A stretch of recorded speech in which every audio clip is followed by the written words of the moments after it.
20 जुलाई 2026। ये मेरे लिए एक तारीख नहीं है, मेरे लिए एक एहसास है जो मेरी आंखें खोलने वाला और हर उस व्यक्ति की आंखें खोलने वाला था जो जेन जी को ये कह रहा था कि ये रील चलाने वाली जनरेशन है, ये घर पे पड़े पड़े रील चलाएंगे, रील स्क्रॉल करेंगे और कुछ नहीं कर पाएंगे। पर कल जो जेन जी ने किया ना, वो हर किसी को ये बताने के लिए काफ़ी है कि ये रील चलाने के साथ साथ सोशल मीडिया में एक्टिव होने के साथ साथ अपने अधिकारों को गांधीपूर्ण तरीके से अहिंसा को अपनाते हुए रोड पे धरना प्रदर्शन करते हुए गुलाब और किताब लेकर के, संविधान की किताब लेकर के रोड में डंडे से मार खा कर के प्रदर्शन कर सकता है अपने अधिकारों के लिए। और मार खाने के बाद भी वो वहीं नहीं रुकते हैं। आज तो मैंने एक वीडियो देखा जिसमें पता चला है कि सीजेपी, कॉकरोच जनता पार्टी, अगर कोई नहीं जानता तो उसने फिर से अपना प्रदर्शन कंटिन्यू किया है। उसने वो प्रोटेस्ट को कंटिन्यू किया क्योंकि उनकी बातें नहीं मानी गई हैं। हमने कल का मेरा पूरा दिन ऐसा गया कि मैं अपनी फैमिली से बात नहीं की, मैंने अच्छे से पढ़ाई नहीं की, मैं सिर्फ न्यूज़ देख रही हूँ, बार बार न्यूज़ देख रही हूँ, सोशल मीडिया चेक कर रही हूँ, फिर आके न्यूज़ देख रही हूँ, क्योंकि मुझे ऐसा लगता था कि शायद कुछ होगा, आज कुछ होगा, पर कुछ नहीं हुआ। और शायद वही रीज़न है कि आज मैं आप सबके सामने इस तरह यूट्यूब पे कैमरा खोल के वीडियो बना रही हूँ, क्योंकि मुझे ऐसा लग रहा है कि मैं अगर दिल्ली नहीं जा पाई तो क्या हुआ, अगर ये यूट्यूब वीडियो किसी एक को भी मोटिवेट करता है इस प्रोटेस्ट से जुड़ने के लिए, तो मेरे लिए वो काफ़ी होगा।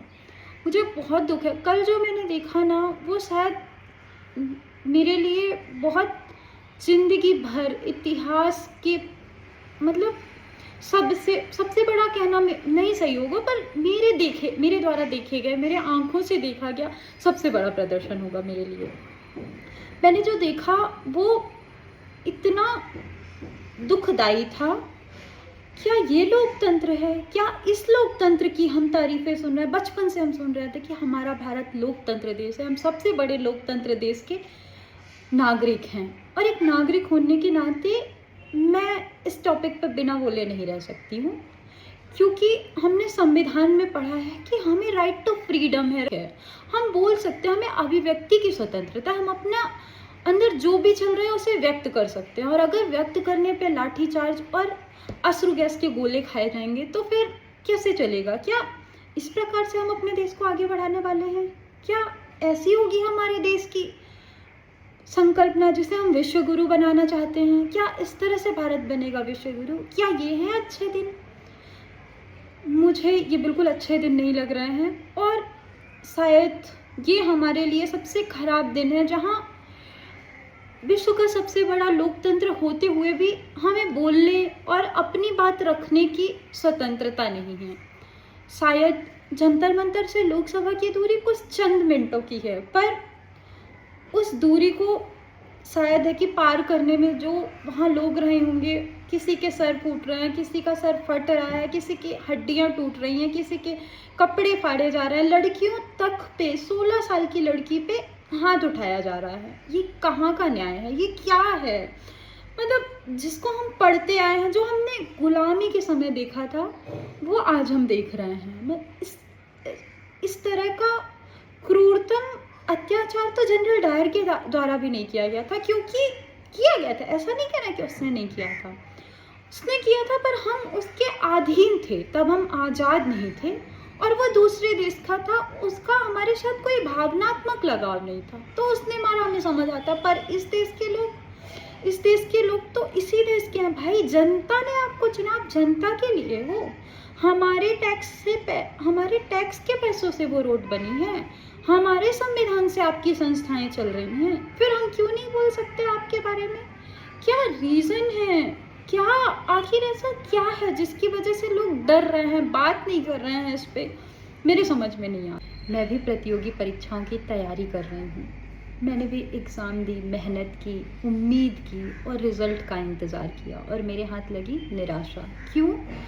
क्योंकि पहले तो परीक्षाएं होती ही नहीं हैं, भर्तियां निकाली नहीं जाती हैं, और जब निकाली जाती हैं तो लीक हो जाती हैं, और लीक होने के बाद भी कुछ फर्जीवाड़ा में फंस जाती हैं। फर्जीवाड़ा में फंसने के बाद भी अगर कुछ बचती हैं तो कुछ लाख 1.5 लाख पदों के क्वालिफाइड, प्री एग्जाम्स के क्वालिफाइड लोगों से सिर्फ 2 या 4 वैकेंसी पर परीक्षाएं ली जाती हैं।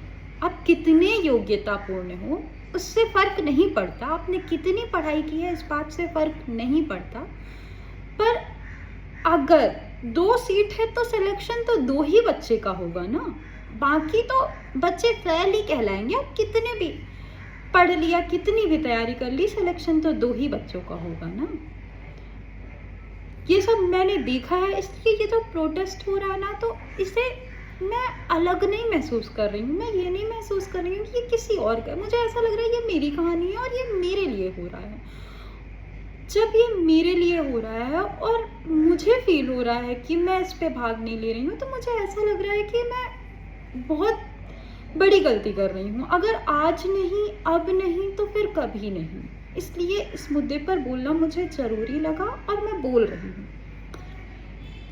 मैं ये भी बोलना चाहती हूँ कि ऐसा नहीं है कि पहले पेपर लीक्स नहीं हुए हैं, एक करप्शन नहीं हुआ है, क्योंकि होता है, लोग मानते हैं कि इंसान करप्ट पैदा हुआ है या फिर जो भी, मुझे उससे फ़र्क नहीं पड़ता कि आप क्या कर रहे हो क्या नहीं कर रहे हो, पर फिर भी हमें ये नहीं सोचना चाहिए, इस मुद्दे पर तो वोट नहीं देना चाहिए कि किसी एक पर्टिकुलर चेहरे को आपने देख के वोट दे दिया और वोट देने के बाद आपके बच्चों का ये हश्र है कि वो रोड पे जाके मार खा रहे हैं। कोई IITN है, कोई अपनी नौकरी छोड़ के आया है, कोई विदेश में नौकरी कर रहा है, वो इधर आके बैठा हुआ है।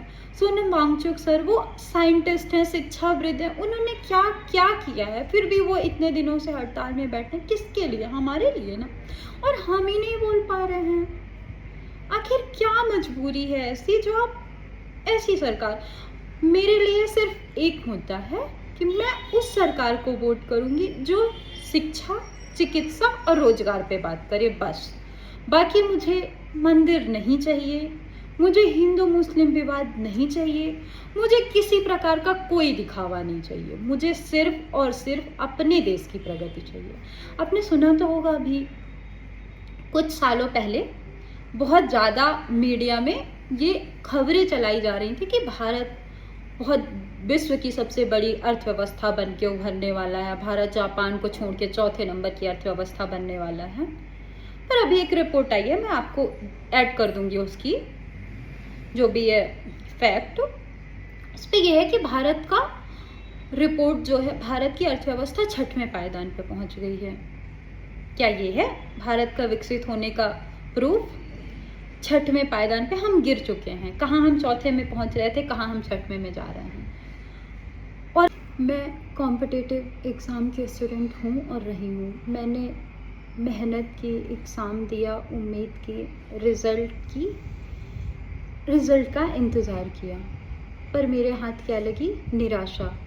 कैसी निराशा? सीट्स ही नहीं आई मेरे सब्जेक्ट में। अब इसके लिए दोषी कौन है पता नहीं, मुझे ये नहीं पता, पर हम आज बात करने आए हैं कल के प्रोटेस्ट की।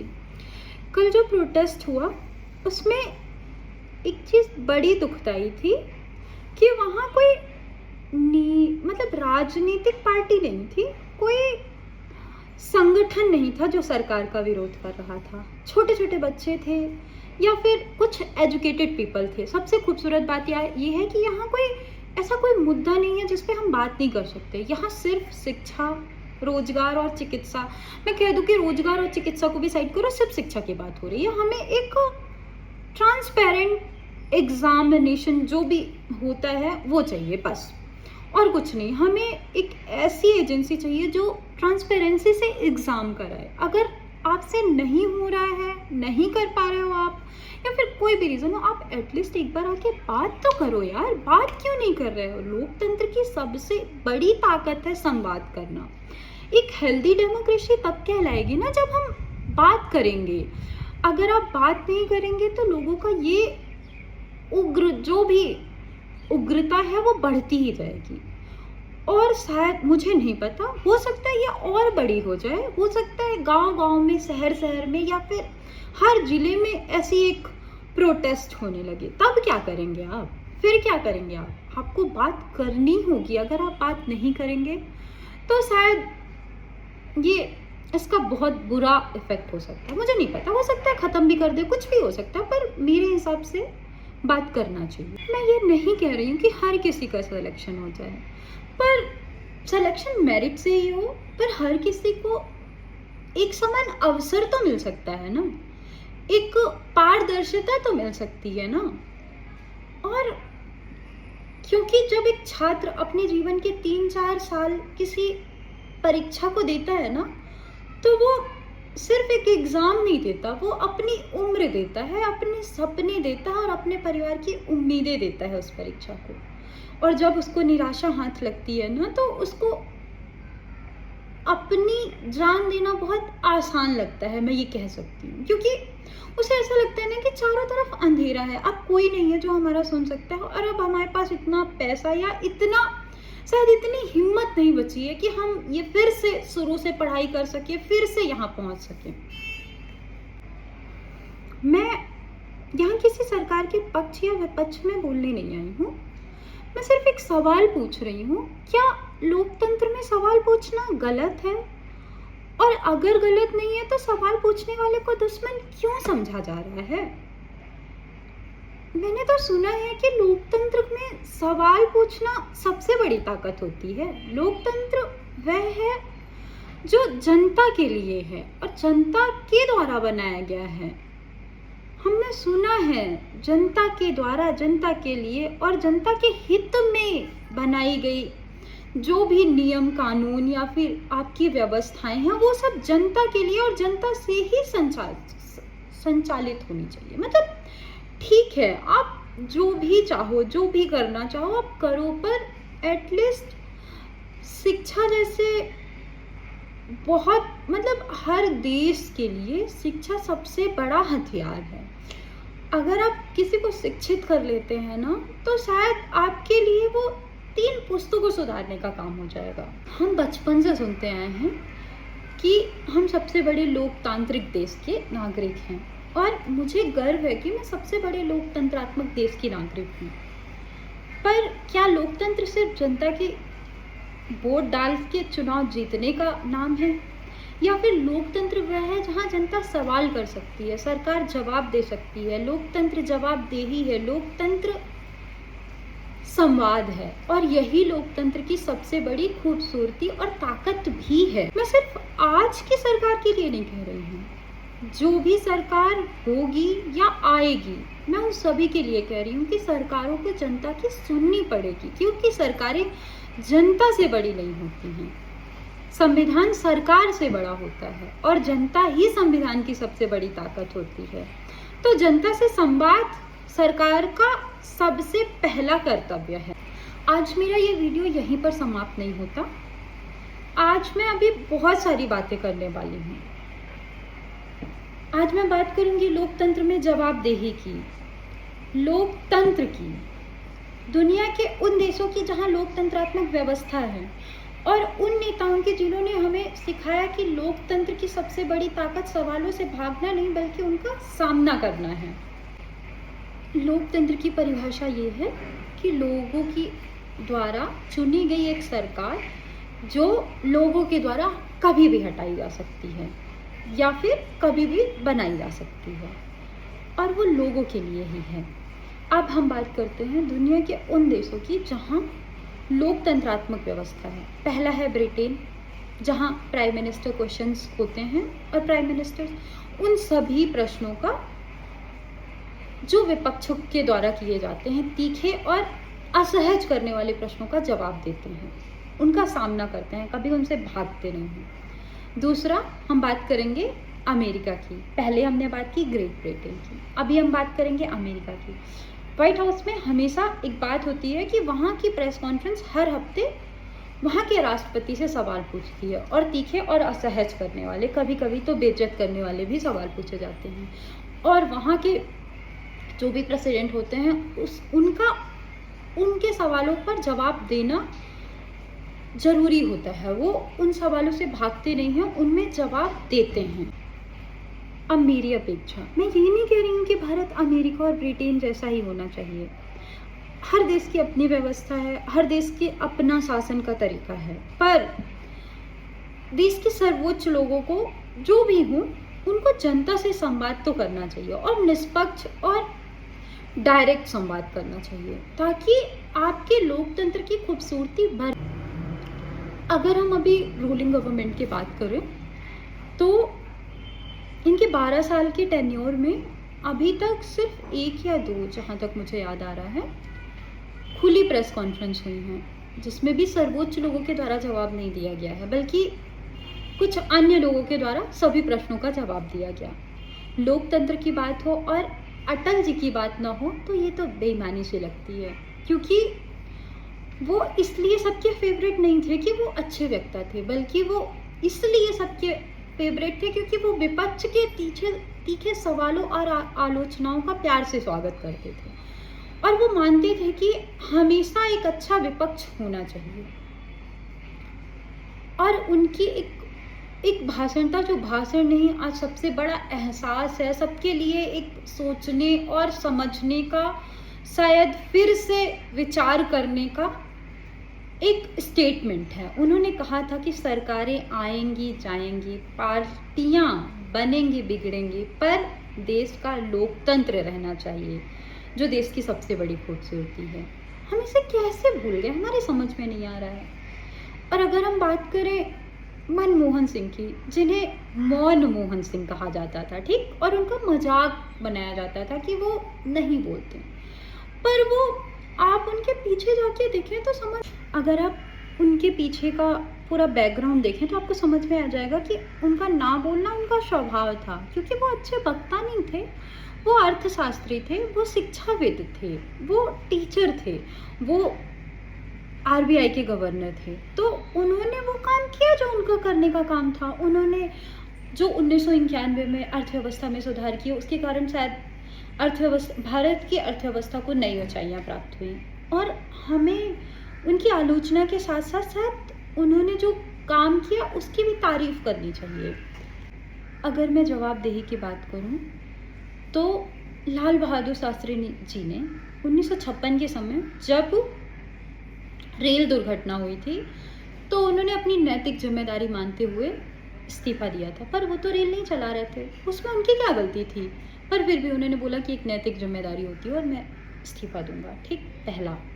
दूसरा, टीटी कृष्णमाचारी ने जब भारत के वित्त मंत्री थे 1958 में, LIC मुद्रा कांड हुआ था और उन्होंने इस्तीफा दिया था। ए राजा ने 2010 में 2G घोटाले के समय इस्तीफा दिया था। अशोक चौहान महाराष्ट्र के मुख्यमंत्री थे, 2010 में आदर्श हाउसिंग सोसाइटी का कुछ था, उसमें भी उन्होंने दिया था।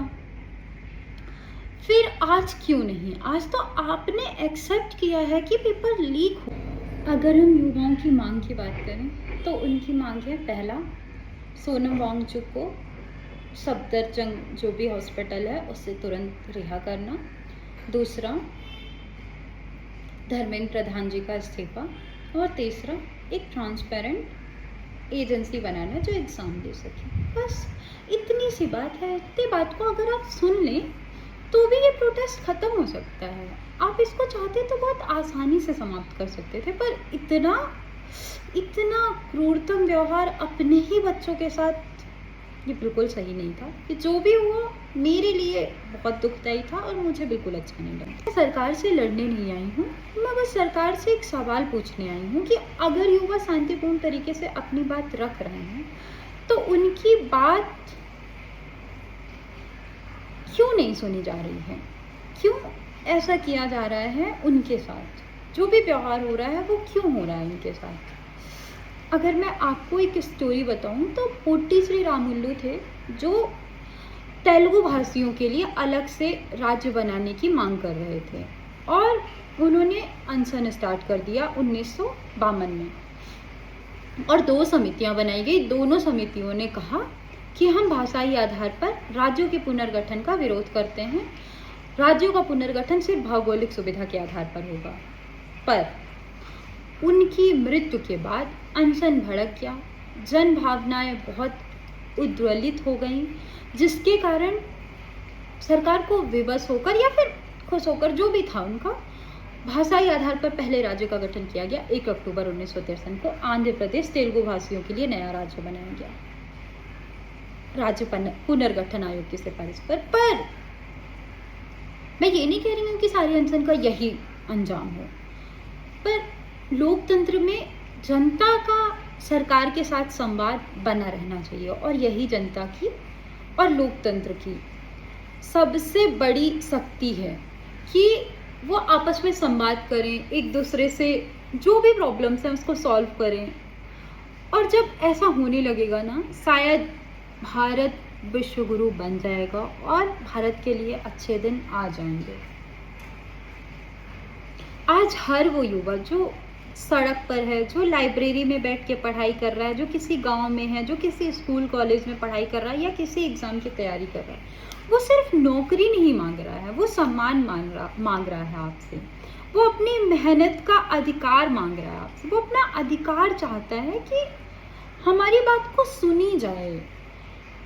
मैं प्रधानमंत्री जी या उस हर सरकार से आज या कल जो रहेगी, सिर्फ एक बात कहना चाहती हूँ कि please please talk to us. हम आपके दुश्मन नहीं हैं, हम आपके बच्चे हैं, इसी देश के बच्चे हैं, इसी देश के या तो बेटे हैं या बेटी। हम नौकरी मांग रहे हैं, कोई एहसान नहीं। हम परीक्षा मांग रहे हैं, भ्रष्टाचार नहीं। हम आपसे पारदर्शिता मांग रहे हैं, कोई विशेष अधिकार नहीं। तो आप क्यों नहीं दे रहे हैं? दे दो ना यार, दे देना चाहिए, मुझे ऐसा लगता है। अगर आप मेरी किसी भी बात से असहमत हैं तो बिल्कुल रहिए, यही लोकतंत्र की खूबसूरती है। पर मेरी एक बात को ज़रूर सोचिएगा कि आज जो स्थिति चल रही है देश में, कल अगर आपका कोई अपना, आपका भाई, आपका बहन या आपका बच्चा होगा, तो आप क्या चाहेंगे कि वो सड़क पे मार खाए, वो लगातार 3 साल तक किसी परीक्षा की तैयारी करे और उसका एग्ज़ाम लीक हो जाए और उस लीक के प्रेशर में आके वो सुसाइड करे? क्या आप ऐसा चाहेंगे? एक बार अपने आप को आप उस स्थिति में रख के सोचिएगा, आप भी मजबूर हो जाएंगे इस विषय में बोलने के लिए। आप भी यही चाहेंगे कि समय पर परीक्षा हो, समय पर परिणाम आए और सभी को निष्पक्ष अवसर मिले। अगर किसी लोकतंत्र में युवा अपनी बात को गवर्नमेंट के सामने रखता है, तो ये लोकतंत्र की सबसे बड़ी ताकत है। लोकतंत्र की उस पे सहमति असहमति अलग बात है, पर अगर आपका युवा इतना एक्टिव है तो यही लोकतंत्र की सबसे बड़ी ताकत है। अगर युवा, और अंत में एक और बात कहना चाहती हूँ कि जिस ओर जवानी चलती है उस ओर जमाना चलता है। यहीं से मैं अपनी बातों को विराम देती हूँ। जय हिंद, जय भारत।